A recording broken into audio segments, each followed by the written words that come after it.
আসসালামু আলাইকুম, সবাইকে স্বাগত জানাচ্ছি আমার দেশ মিড ডে নিউজে। সঙ্গে আছি আমি তামিম হাসান রূপা। শুরুতেই জানিয়ে দিচ্ছি শিরোনাম। শেরপুরে সংঘর্ষ ও হত্যার ঘটনায় পুলিশ তদন্ত শুরু করেছে। অন্তর্বর্তী সরকারের বিবৃতি। 10,000 টাকার কৃষি ঋণ মওকুফ ও পদ্মা ব্যারেজ হবে, ঘোষণা তারেক রহমানের। চাঁদাবাজি ও দুর্নীতি বন্ধ হলে বাংলাদেশ জাম্প দিয়ে এগিয়ে যাবে, মন্তব্য জামাত আমিরের। শেরপুরের সহিংসতা অনাকাঙ্ক্ষিত, সুষ্ঠু তদন্ত চায় বিএনপি, মন্তব্য মাহাদি আমিনের। জঙ্গি নাটক সাজিয়ে হত্যা, হাসিনা সহ 8 জনের বিরুদ্ধে আনুষ্ঠানিক অভিযোগ দাখিল। আঙুল ট্রিগারে তাৎক্ষণিকভাবে পাল্টা হামলা চালানো হবে, যুক্তরাষ্ট্রকে ইরানের হুঁশিয়ারি। প্রিয় দর্শক, এতক্ষণ শুনছিলেন শিরোনাম, এবার বিস্তারিত। শেরপুরে সহিংসতায় জামায়াতে ইসলামীর এক নেতার মৃত্যুতে গভীর উদ্বেগ প্রকাশ করেছে অন্তর্বর্তীকালীন সরকার। সেই সঙ্গে সহিংসতায় প্রাণহানি সম্পূর্ণ অগ্রহণযোগ্য ও অত্যন্ত দুঃখজনক বলে উল্লেখ করা হয়েছে। বৃহস্পতিবার সকালে প্রধান উপদেষ্টা প্রেস উইংয়ের পাঠানো এক বিবৃতিতে এসব কথা জানানো হয়। বিবৃতিতে বলা হয়, জাতীয় নির্বাচন আর মাত্র 2 সপ্তাহ দূরে থাকাকালে সরকার বিএনপি ও জামায়াতে ইসলামী সহ সব রাজনৈতিক দলের প্রতি দায়িত্বশীল নেতৃত্ব প্রদর্শন এবং তাদের সমর্থকদের মধ্যে সংযম নিশ্চিত করার আহ্বান জানাচ্ছে। গণতান্ত্রিক প্রক্রিয়ায় সহিংসতা, ভয়ভীতি প্রদর্শন ও প্রাণহানির কোনো স্থান নেই। শেরপুরের সংঘর্ষ ও হত্যাকাণ্ডের ঘটনায় পুলিশ তদন্ত শুরু করেছে। এ ঘটনার সঙ্গে জড়িত সবাইকে আইনের আওতায় আনা হবে। একই সঙ্গে জেলার সার্বিক নিরাপত্তা জোরদার করা হয়েছে।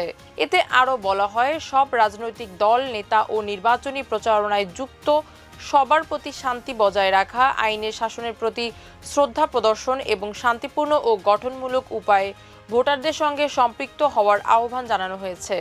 শান্ত পরিবেশ, শৃঙ্খলা ও গণতান্ত্রিক আচরণের ওপরই জাতির ভবিষ্যৎ নির্ভরশীল। অন্তর্বর্তীকালীন সরকার একটি শান্তিপূর্ণ, অবাধ ও সুষ্ঠু নির্বাচন নিশ্চিত করতে প্রতিশ্রুতিবদ্ধ বলেও বিবৃতিতে উল্লেখ করা হয়। বিএনপির চেয়ারম্যান তারেক রহমান বলেছেন, আমরা নির্বাচনে জয়ী হলে কৃষকদের জন্য 10,000 টাকা পর্যন্ত কৃষি ঋণ সুদসহ মওকুফ করা হবে। বৃহস্পতিবার বেলা 2:30 তিনি রাজশাহীর ঐতিহাসিক মাদ্রাসা মাঠে জনসভায় এসব কথা বলেন। 22 বছর পর তারেক রহমান রাজশাহী সফরে আসায় নেতাকর্মীদের মধ্যে উচ্ছ্বাস দেখা গেছে। তিনি বলেন, আমরা ক্ষমতায় গেলে রাজশাহীতে পদ্মা ব্যারেজ নির্মাণ করব, আমের জন্য হিমাগার করা হবে, বরেন্দ্র প্রকল্প চালু করা হবে। তারেক রহমান বলেন, শহীদ রাষ্ট্রপতি জিয়াউর রহমানের হাতে শুরু হওয়া খাল খনন কর্মসূচি শুরু হয়েছিল। পরবর্তীতে দেশনেত্রী খালেদা জিয়ার শাসনামলে গৃহীত বিশাল সেচ প্রকল্পগুলো উত্তরবঙ্গের কৃষিকে সমৃদ্ধ করেছিল। তিনি আক্ষেপ করে বলেন, পদ্মা নদীকে কেন্দ্র করে যে বিশাল সেচ প্রকল্পের নিজস্ব বাজেট ছিল প্রায় 1,000 কোটি টাকা, গত 16 বছরে সেটি পরিকল্পিতভাবে থামিয়ে রাখা হয়েছে। ফলে আজ সেই প্রকল্প বন্ধ প্রায়। আমাদের লক্ষ্য হলো এই ঐতিহাসিক প্রকল্পটিকে আবার পূর্ণ শক্তিতে সচল করা। বিএনপির চেয়ারম্যান উত্তরবঙ্গের কৃষকদের আশ্বস্ত করে বলেন, এই সেচ ব্যবস্থা শুধু রাজশাহীর মধ্যে সীমাবদ্ধ থাকবে না।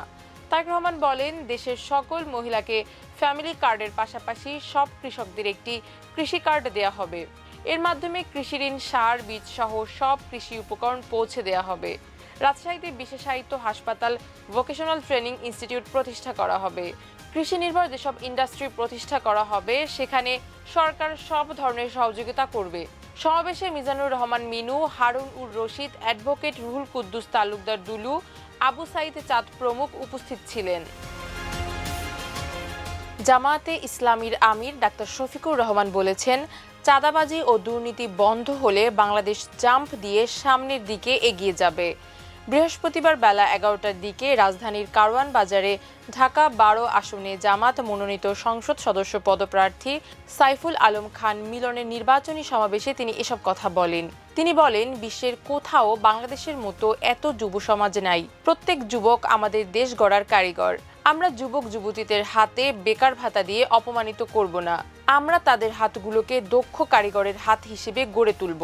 এর আগে শেরপুর 3 শ্রীবর্দী উপজেলা জামায়াতে ইসলামীর সেক্রেটারি মাওলানা রেজাউল করিম হত্যার ঘটনাকে উল্লেখ করে জামায়াত আমির বুধবার রাতে নিজের ভেরিফাইড ফেসবুক পেজে দেয়া স্ট্যাটাসে লেখেন, শহীদ হলেন শেরপুর 3 শ্রীবর্দী উপজেলা জামায়াতে ইসলামীর সেক্রেটারি মাওলানা রেজাউল করিম।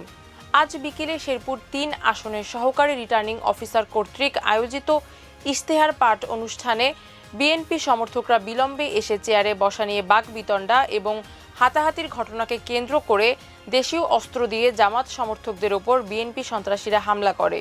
তিনি আরও লেখেন, আইন শৃঙ্খলা রক্ষাকারীর ভূমিকা জনগণ দেখতে চায়, তারা কেমন নির্বাচন জাতিকে উপহার দেয়।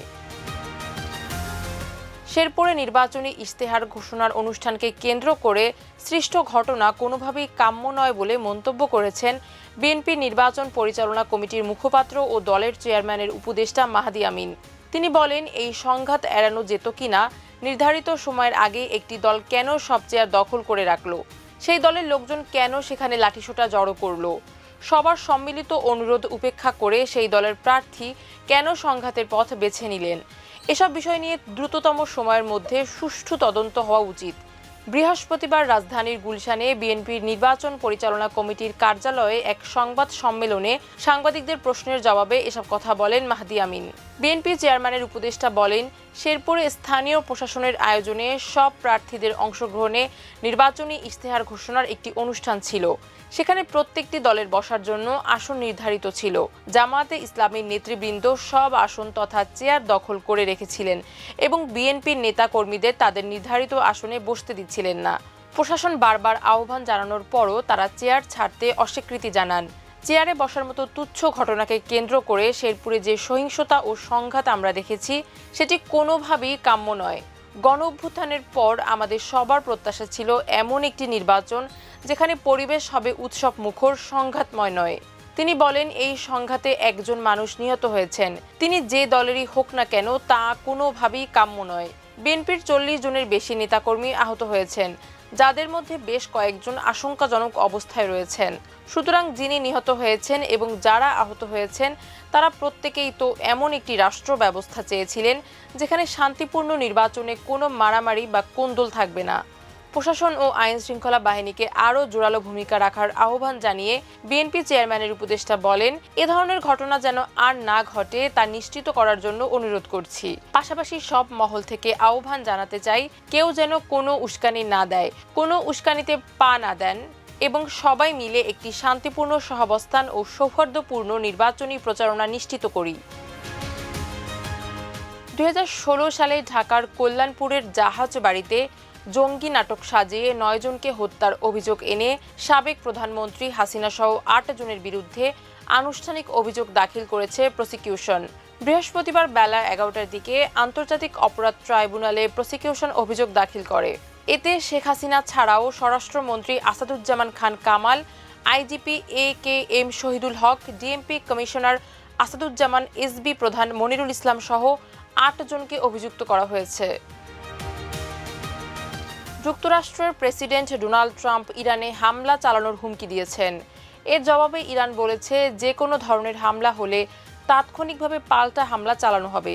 গতকাল বুধবার মার্কিন প্রেসিডেন্ট সামাজিক যোগাযোগ মাধ্যম ট্রুথ সোশ্যালে জানান, ইরানের দিকে তাদের যুদ্ধজাহাজের বিশাল নৌবহর আসছে। সময় কম জানিয়ে ট্রাম্প হুমকি দেন, দ্রুত ইরানকে চুক্তি করতে হবে, নয়তো বড় হামলা চালানো হবে।